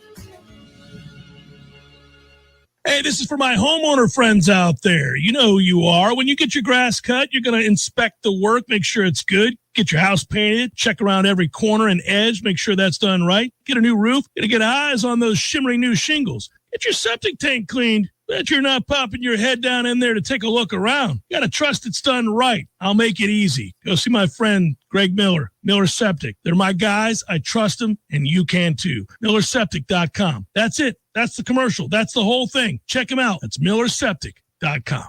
There's fun to be had every night at the Corner Pocket. Take home prizes on Trivia Tuesdays and Beer Bingo Thursdays. And kickstart your weekend with Martini Fridays. Plus happy hour runs every weekday and game day specials every time the Noles take the field. Watch all the best games at the Corner Pocket's Vegas wall, featuring 560 inches of flat screen TV heaven. Oh, really? The best food, the best drinks, and the best place to watch all the games. Tallahassee loves the Corner Pocket.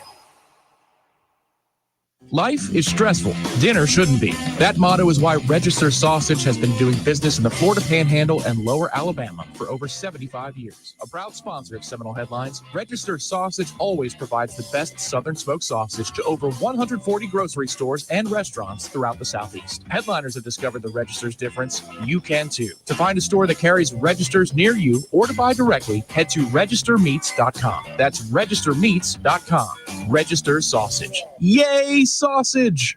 The Jeff Cameron Show, brought to you by Orange Theory Fitness, 2 Tallahassee locations, Midtown on Thomasville Road, and Northside in the Village Common Shopping Center. Online at orangetheoryfitness.com. Josh Farmer, defense tackle, Florida State. You guys have seen us talk to him before. You called this the hardest you've ever worked coming up before a camp. Talk to me, take me through this offseason. Obviously, we were limited in spring. We saw you.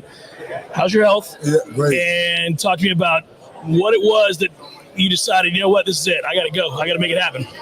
Just seeing the guys last year do it. When I seen them do it, I knew I could do it. And I was hurt in the spring, but nothing was wrong with my legs, so I ran and did everything. The only thing was I couldn't hit. Everything else, I worked the hardest I've worked. I'm in the best shape of my life, and I'm just ready. So Josh Storms put you all through it. What was different about this offseason with the way that you worked? What did you attack more of? I think they kind of knew that we were younger, so they pushed us. They put us in situations where things got hard very fast. And, right now it's like it's normal when it's uncomfortable or something. We do some crazy things. It's normal. Like if we go out there and have a regular day, it's like what's going on? Like what's wrong? Like. Right now, we working different, man. I promise. Embracing discomfort, right? Like it's okay. This is the way it's supposed to be. Yeah. I never realized. I read this somewhere, or maybe I heard you say it. You and Daryl were a part of 8 shutouts in high school. 7 shutouts. My senior year. If we could do that again this year, it'll be a great year, right? How excited is that, though? How cool is it to be alongside him going into this season? There's such high expectations. You guys are leaders of this team now. Talk a little bit about what that means to you. We expect to be the best duo in the country, and just try to be the best we can be. That's all we can be. And, every snap, just run to the ball. That's what we tell each other: run to the ball. You haven't shied away from the fact that you were, I think is your quote, pissed off about what happened at the end of last year. I can certainly understand why. Certain guys weren't here, but for those that were a part of that, how do you use that? How do you channel that? Is it a distraction, or is it more something like you can utilize? It's not a distraction at all, because now when we play a team and we're much better than them, we're definitely going to show that we're a way better team and not let up. You've matured a lot. I can tell you just from covering you from a distance. I mean, I've had a chance to talk to you over the years. You somewhere along the way, you took ownership of what you meant to this team and what kind of career you could have. You've gotten so much bigger, so much stronger, and I can hear it in the way that you talk. I guess just talk me through that process from when you first arrived to where you are now, where these expectations are heaped upon you and you welcome them. I think I gained 67 pounds since I've been here. So 67. Yeah, 67 pounds. And just trying to lead by example. I wasn't the most vocal guy. Now I'm starting to be a little more vocal, but just trying to lead the younger guys and the guys that just got here. I think what we did last year worked because we went 13-0. So sure. I think the standard is a standard, and I know how to help hold other guys to the standard, not just myself. And just be the best out there every day, and you be the best I can be. You've been able to see the transformation of a program, though. There guys been here longer. Darius has been here longer, guys like that. But you were part of something that was on the way up, and now you've seen it. You just mentioned 13-0, but it's not that long ago. We went 0-4. Right. Me and Pat, I remember crying on the sideline because we couldn't do nothing about it, and now we get to be everything and be very impactful. And we can change the game. We can be impact. In the D line, we can take over a game and really change the game. This defensive line, many would say, is going to be the strength of the team. You have to love that. You have to love the idea that you just talk about dominating, right? Guys that you've been with along the way. And now, after last year's defensive line performance, you guys trying to elevate that. You saw what happened in the draft. You guys have opportunity to be drafted as well. Yes, sir. Verse and Fist and Fabian, they held the standard, and we know what the standard is, and we know what it takes, and not just on the field, but the after hours in the training world, the before hours in the training room, things like that, just being different, and we know what the standard is, and we're not going backwards. Final thing, it's so much about training, so much about getting stronger, being in the best shape of your life. I am curious, like what kind of a light bulb goes off where you talk about, we know now what it is, what it means to work. What happens? When is it you realize, okay, you know what, this is where we need to be? And are you able to kind of sense that and then express that to the younger players? Yeah, I can sense it because when I go back and watch my film, I can tell the plays I really, really, really locked in and focused in and just keyed in on my keys and just played hard as I can. Just being mature enough and to criticize myself and to watch other players tape like Fisk and Fade and just to watch their tape and Verse and them guys and I can it comes with maturity. You ain't. I'm still here, so honestly, I ain't doing enough to leave last year. So I can criticize myself, and I know what it takes. Hey, man, I wish you nothing but the best. I'll see you out there at practice. Oh, yeah. Be well. Josh Farmer here at ACC Kickoff, joining us on the Jeff Cameron Show. Always great to catch up with Josh, who, by the way, is looking fit. Not lean, still over 300 pounds, still a massive man, still a guy that gained 67 pounds, as he just told us in his time at Florida State, but a guy that has probably put in the most amount of work he's ever done here at Florida State, and it shows. It shows. He carries it well. Darius Washington, kind enough to join us right now, Florida State offensive lineman. Expecting big things this year. Your head coach said as much. I know he sits behind me right now, but I cover this team. I've had an opportunity to watch you grow. You've been through it all. You're one of those guys, the OG of the offensive line, been here from the beginning, thrown into the action right off the bat, right when you first got here. You've played everything on the offensive line. How special is it for you to come into this season having watched this program flip and you be a part of the fabric of that? Watch how this all turned around, in part because of guys like you who bought in. Well, something, the recruiting class I came in, that was our main focus, just to come in and help change the program around, because Florida State is legendary. So if you're able to change this program around and get it back to where it's at, like, you're going to create your legacy here and leave your name and leave a footprint here. But it was just, just build, just continue to see the work that we put in, just the amount of time that it took for us to really get to where we really need to be in maturity level as a whole group and as a whole team to be able to get to this point. So, it's just really, I'm really thankful and appreciative for everything that we've done to get to this point. Did you ever have a doubt? I mean, those first few years were tough. I mean, the team wasn't succeeding. The record on the field was tough. There were circumstances off the field were tough for everybody in college football at that time. But, did you ever wonder, man, I don't know if I made the right decision to come to Florida State, or did you always believe? I mean, but if the toughest times make the best people. So, something is just you just have to stick through it and see it through. That's all that really matters, is seeing it through and just sticking through it, sticking with a program that's going to be loyal to you and loyal, and just the people here as well. It really doesn't matter the winning or losses. It was about how we got treated at Florida State, how Coach Norvell and his staff treated us, how much respect we had for each other, how much of a brotherhood we built, and just how much of a team that we became. And literally, all we needed was to become a family. And once we became a family, that's when everything turned over and started rolling. It was just we just had to believe and buy into what Coach Norvell was saying, and just really just honor, just know that he was putting us in the best spot and best position for our success and our future.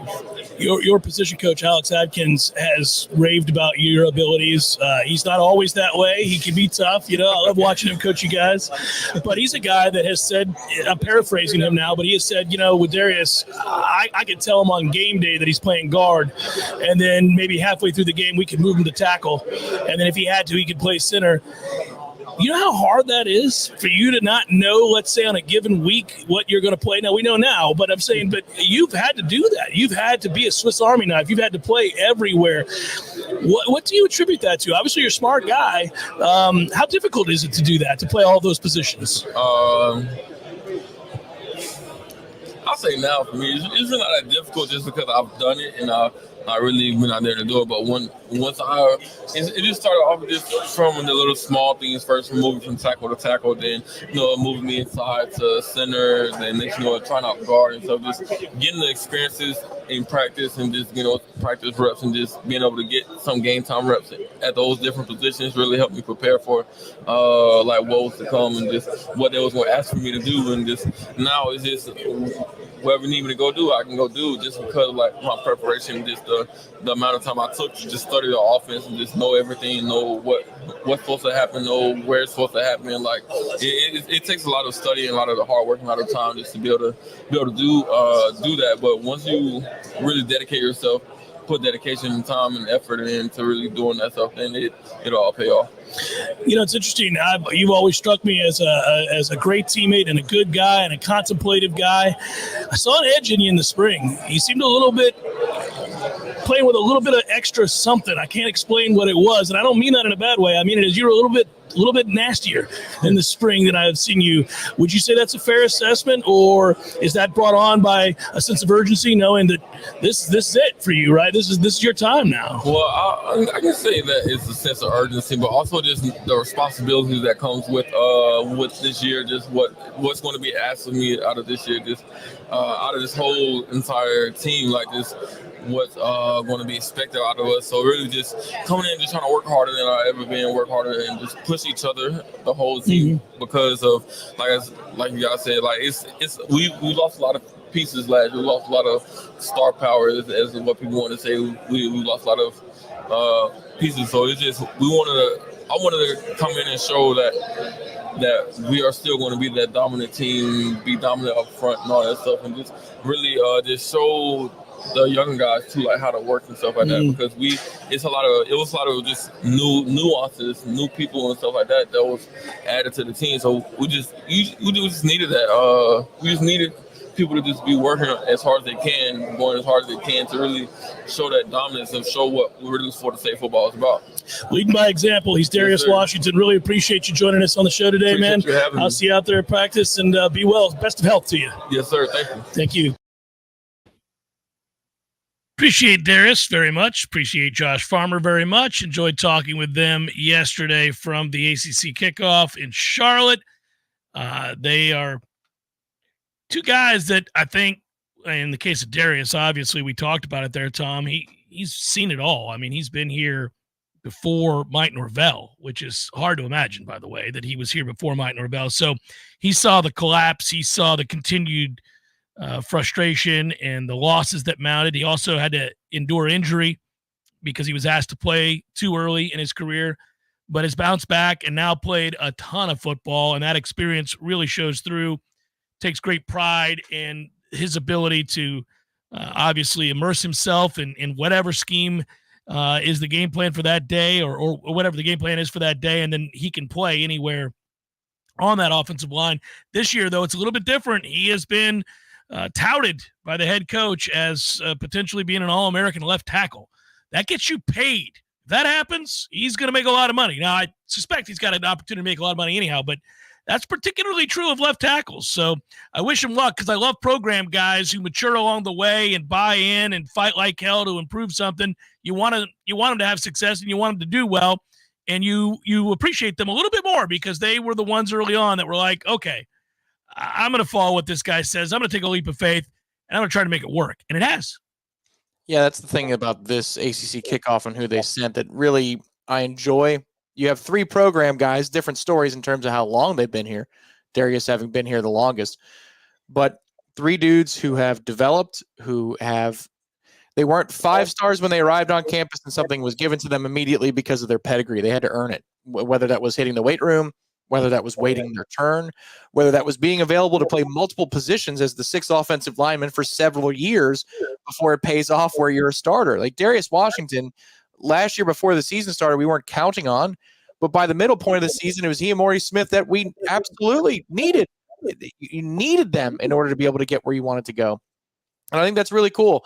And I understand that football is a game that's won and lost in the trenches. Like I get the cliche is true, but some years a guy like Dalvin Cook makes a billion people miss in the backfield and takes over games. And sometimes, sometimes a player like a Lawrence Taylor, or a Luke Kuechly can have a tremendous impact on a game. Well, I mean, stars can emerge and transcend the trenches. I just wish we had a Lawrence Taylor or a Luke Kuechly. That'd be nice. You take a legacy, just even if he's no good, just to have the name to make you feel better about the situation. But like this year's team, I feel will be led by the trenches, one way or the other. They'll be led to 3 losses. They'll be led to 1 loss or 0 losses by the trenches in a way that last year's team even was not. So I think it's fitting that these are the guys that are there for multiple reasons: program players, high school recruits, but then also we're going to be leaning on the trenches more than we did last year and the year before. Really quick, scroll up that QR code for my friends at Tried and True Consulting. By the way, they are Seminole owned. Could say Seminole owned. An organization that specializes in payments and business solutions. Tried and True, core expertise includes card, ACH, point of sale, mobile, e-commerce, hosted payment solutions, all that good stuff. You also know ad boards available for your business. They can make you money with those as well. Tried and true consulting network of experts extends to payroll, video menu ad boards, as I said, IT services, web design, social media, you name it. It's a catch-all. These guys are great at what they do. I work with them on a daily basis. Time to make a call. Tell the competition, as you hear me say often, take it on down the road. Call Don or Joe today, 844-464-6653, or scan that QR code as you see it pop up anytime you're watching in the video room, the YouTube Warchant TV room there. Jeff Cameron Show 93.3 Real Talk Radio Warchant TV continues in a moment.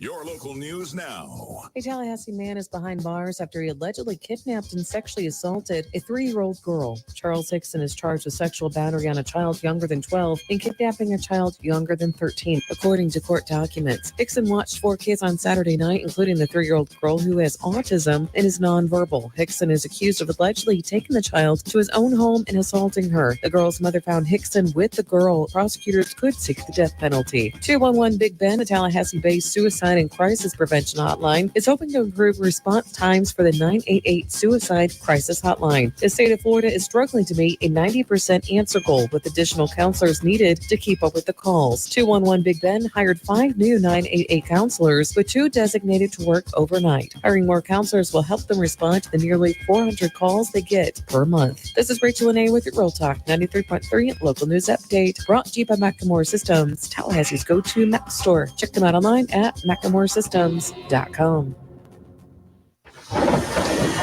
This is meteorologist Paul Trombley with your Real Talk 93.3 weather update. A blend of clouds and sun this afternoon with a chance of thunderstorms. High temperatures reach up to 95. South winds around 5 miles per hour. Partly cloudy skies again tonight. Slight chance for storms. Lows dip down to about 75. Overcast skies tomorrow. Storms likely, high of 89. This report is brought to you by the Lawn Johns. For all your landscaping and lawn care needs, visit thelawnjohns.com. Right now, 95. Hello, Leon County. Let's get ready to win with Ken. I'm Ken Preston. I want to be your next Leon County property appraiser. I'm driven, committed, experienced, and a dedicated community servant. I'm ready to put my experience as a former property appraiser to work to help make a difference for the people of Leon County. Let's go to work. Vote for me. Ken Preston for Leon County Property Appraiser 2024. Win with Ken. A political advertisement by Ken Preston for Leon County Property Appraiser. Don't miss TSC Tuesdays every Tuesday morning at 7:30 a.m. during the Greg Tish Show. Find out what's happening at Tallahassee State College every Tuesday at 7:30 a.m. on Real Talk 93.3 FM.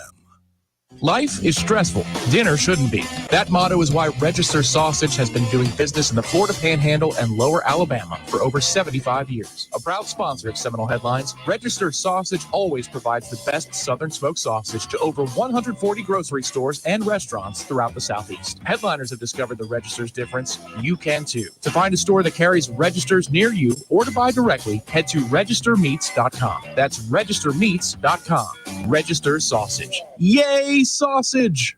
Real Talk fact number 44. Banging your head against the wall for 1 hour burns 150 calories. This is Real Talk 93.3, Tallahassee's Real Talk station. The Jeff Cameron Show is a production of the Warchant.com Multimedia Network. Check out Warchant.com today for the latest news inside Florida State athletics. That's Warchant.com. Now, back to Jeff on Real Talk 93.3. Good times. Good to hear from the players, as we just talked about. Thanks for bearing with me today. Not as much energy as I normally have. A little worn down after a quick turnaround from Charlotte, but it was good to see everybody. By the way, did you see, I thought it was interesting, David Hale of ESPN.com covers the ACC for them, asked Mike Norvell about Greg Sankey's comments that Georgia was one of the best 4 teams last year and they didn't get in and they didn't complain. Sankey saying this, of course, and I thought Norvell's answer to that question was spot on, noting that, I agree. Georgia is one of the best 4 teams in the country. However, they earned their loss. That's why they didn't get there. Mike with that answer, I think there it is right there. I don't disagree that Georgia was one of the top 4 teams if you're judging off talent and ability, but they also earned their loss. That was part of the result of what happened on the field. When you look at our team and what it was, we controlled the things we could control. We unfortunately had an injury, but we had the team that responded to it. Everybody can have an opinion of what happened. I don't disagree they were one of the 4 best teams, but what happened on the field kept them out of the playoff. I saw where today, Tom, the response to that from most Georgia fans was, yes, that's accurate. That's spot on. That's right. Yeah. That's interesting. That's an interesting side note. They're rightfully, displeased that they found a way to lose to Alabama in that game. And they really should have gotten smoked worse by Alabama with some of the throws that Jalen Milroe missed in the SEC championship game. They were not ready to play that day. He's want to do that, the missing of throws and the inaccuracy. That is true. However, it is the quarterback play of Jalen Milroe that got Alabama into the playoffs. It's at a different level. And I think the Rose Bowl stats bore that out. He was phenomenal in the Rose Bowl, just at a different level than Florida State could have brought. Was it 5 completions? What was it? Do you remember that line for the game against Michigan? I can look it up. Go ahead. I think it might have been 5, right? Completions. I'm not entirely certain. Or maybe it was a total of 90 yards, maybe. I'm trying to go by. He completed 16 passes. He completed, but it's for 116 yards. 116 yards. Okay. Yeah. Just a number of dump offs is what that sounds like. Just a number of little. Well, hey, look, it was infinitely superior quarterback play. That was the differentiator, and so he put it on display. He may go on to be good, though. I will say that he may end up having success at some point. We'll see. Guys are allowed to grow. I don't hate the young man. Because that was used as a catalyst for the argument, right? It is fun to point out that wasn't very good as a thrower, but wasn't very good as a passer. He does have a huge arm. He's incredibly physically gifted, and I wonder if he'll turn into a great player at the position under DeBoer. It seems like he would be the type of player who will do astonishing things and then play so poorly they lose to a team they have no business losing to, all in the same season. So his best 3 performances and his worst 3 are going to be so drastic that extreme, right? You can pick something to say about him and you'd be right on either side. So we still have audio that we can use. I don't know that we need to use it today, Tom. We're late in the show. We can come back and get there's tomorrow we can play Coach Brent Key and talk about what he had to say, since that's an opponent, and we can probably use the Georgia Tech audio as far as the young man Haynes, the running back, that we could use him before the week of or the week of the game itself. Impressive young man, by the way, diminutive, a small guy. It's hard to fathom that he is able to handle the rigors of what they do with him in the offense. Had over 1,000 yards rushing, and it was in there as a blocker. And you told him as much. How the hell do you do this, you tiny fella, you? And he understood the question. He did, and you could hear me searching for ways to ask that question without being offensive. Yes, because I was struck by how small he was when he approached. Whenever we talk to players and coaches, rightfully, like you do any introduction, if you've not met them before, even if you have, you shake their hand and you look them in the eye and you tell them who you are and you say thanks for your time. And so I did that when he came walking over, and we made our introductions. And Tom, he's tiny. I mean, I'm not besmirching the kid or anything. He is little. He's like 180 something pounds, 5'8", whatever he was, right? I mean, the guys on Florida State's offensive and defensive lines walk up and they tower over me and they make me feel small. That's the way I towered over this little kid that came walking up to do the interview. He's tiny. And I was just like, good Lord. Is your mic not on? Your headset's off. There we go. I think you're back on. It died. Hang on. There we go. Now we get into something that sounds normal. Just a little faulty wire there. But I was going to say, that's a diminutive 1,000-yard rusher to you. That's a tiny 1,000-yard rusher. It's an amazing accomplishment when you're standing next to a guy like that and you see how small he really is, and then realize that in a Power 5, Power 4 now conference. He rushed for over 1,000 yards, and he's uber talented and super nice and wicked smart, and everything about him I appreciated. But I was trying to figure out how to ask him, because one of the most important things for a running back to be on the field at all times, you have to be able to run the ball, you have to be able to catch the ball, but you have to be able to block. You have to be able to block. And so for him, he's sitting there, and I'm like, how does that guy block anybody? I mean, I especially the kinds of hosses you see on defensive lines, defensive linebackers and defensive ends that he's going to have to pick up. It's amazing. That's a whole lot of want to. And he talked about that. So he's a good kid. And like you said, I'll root for him to do well this year, just not against us. And hopefully he's bottled up. I will say one of the things he's got going for him is because he's that short, he's hard to find back there. And Florida State has their own version of that with Lucas. And so, you may see it's going to get interesting. I mean, sometimes those little scat backs, you hit them out of the backfield, or if it's a sort of a delayed play and they get lost back there, next thing you know, out the other side, as Jimbo was said, out the gate.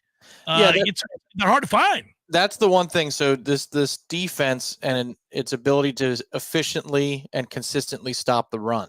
I mean, that would be my concern this year over the pass defense. I think you're going to pressure the passer. I think you're going to affect the pocket. I think you're going to have defensive backs who are more ball hawking style. The only concern I have in the defensive backfield is who plays center field and how do they line everybody up. It's a really important position, and when you don't have it, you feel like your defense is naked out there. Like, it's just, if the offense finds your weakness, there's nothing you can do to stop it. Even though you've got all these potential players, you're going to get gashed. And it's a lonely feeling. It's like not being able to stop the run. But the other part I have a concern about is the depth of the interior of the defensive line. They got plenty of depth on the exterior of the defensive line, but the depth of the interior, and then linebackers being where they're supposed to be. I think DJ Lundy's one of the highest rated linebackers against the run. So you've got one solution potentially there, but do you have a second one? And if Farmer and Jackson need a breath, how's the defensive interior look with Lyons, Grady Kelly, KJ Sampson, Durajaye? Can they hold up the same way? Because if you're struggling on offense and there's a sequence where maybe you got a couple of back-to-back 3-and-outs and short fields, you don't need to be in 2nd and 5. And that's the late second quarter when your guys need a breather. So I'm interested to see. I don't know that Georgia Tech will expose that, but that's one thing I am interested to see this season. I find myself, I'm never rooting against anybody, but I do find myself really rooting for the continued improvement and climb of Justin Cryer. It's a player I like. He's a heady guy. He's a hard worker. He's got the body type. He's come a long way in a short time, Tom. He's aggressive. I think he's got a complete makeup to become one of the best players of that unit. I'm not in love with that segment group, as you well know. You like the catch right there? I couldn't double down with the previous word. That was well done by me. I'm not in love with that group. They're going to have to prove to me that they can take another step forward. They might. Mike's pretty high on their ability, so we shall see. I'm just a little nervous about it. Hey, I know before I do probables today, and we got a whole slew of them and everything else, you realize, Tom, that down the stretch they come, it's going to apply to your New York Mets and my Pittsburgh Pirates, as we are a half game apart right now and fighting for a wild card spot.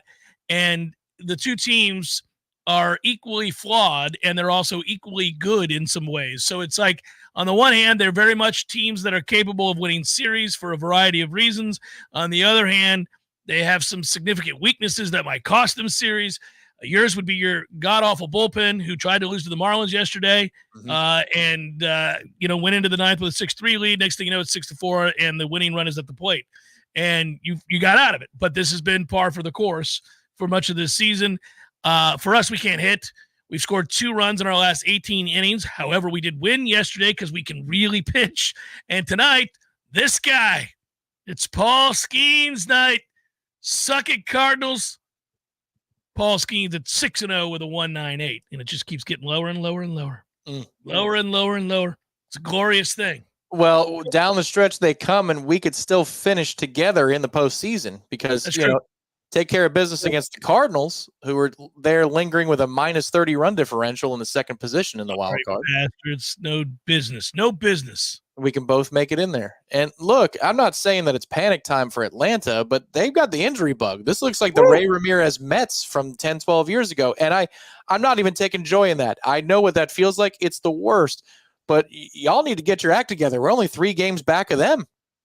Well, they just had another injury. So you've got, they've got significant. They were already really, really riddled with injury, and it continues to. Albies is now out for 8 weeks. And then in addition to that, they've also had consistency issues at the plate. The Mets have outscored them by like 55, 60 runs this season. Injuries are some of that, but guys, we didn't score a run for a full month. Like we scored 2 runs in May, so. That it's just kind of an interesting thing here where in the last couple of months, they'll probably get back and regress to the mean in a good way and pull away. But I think that those second and third wild card spots, man, we could both be in the dance here, which would be pretty fun. I won't even hit the probables music. They can sit and listen. Cardinals, Pirates, Lance Lynn, Paul Skeens. It's Skeens night. Everybody celebrate. Orioles, Marlins, Albert Suarez, Kyle Tyler, Tigers, Guardians, TBD, and Xavier Curry. Padres, Nats, Randy Vasquez, DJ Hertz. Mets, Yankees, Jose Quintana. That creep can roll, man. Luis Gil goes for the Yankees. Here we go. Mets, Rays, Blue Jays, Sean Armstrong, Jose Barrios. Reds, Braves, Nick Martinez, Chris Sale. He's been really good. Phillies, Twins, Zach Wheeler, Simeon Woods, Richardson. White Sox, Rangers, Garrett Crochet, John Gray. Brewers, Cubs, Colin Ray, Jamison Tyon. D-backs, Royals, Jordan Montgomery, Alec Marsh. Red Sox, Rockies, Cooper Criswell, Ty Blatch. Angels, Mariners, Jose Soriano, Logan Gilbert there. Astros, Athletics, Jake Blass, Osvaldo Beto, and Giants, Dodgers, Jordan Hicks, Landon Knack. And that is a look at those that shall reside on the bump. And just like that, it is nearly time to sign off. Tomorrow, listen to you, Yancey. Get the hell up out of here. I'll ban you for some nonsense like that. Here you go, really quick. Tomorrow, first day of practice. You feel that? You feel that a little bit? Just a little bit? I do. I'm excited. Look forward to parking. No, I don't. That's a lie.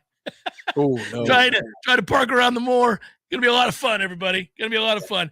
But it'll happen, and I am looking forward to strolling on out there and watching the first practice because it launches what I find to be an infinitely fascinating season on a lot of levels. There are not a lot of guarantees. You know, the guarantee is they're not going to have a losing season. We know that. But beyond that, you could project 12-0 and you can project 7-5. I mean, it's pretty crazy.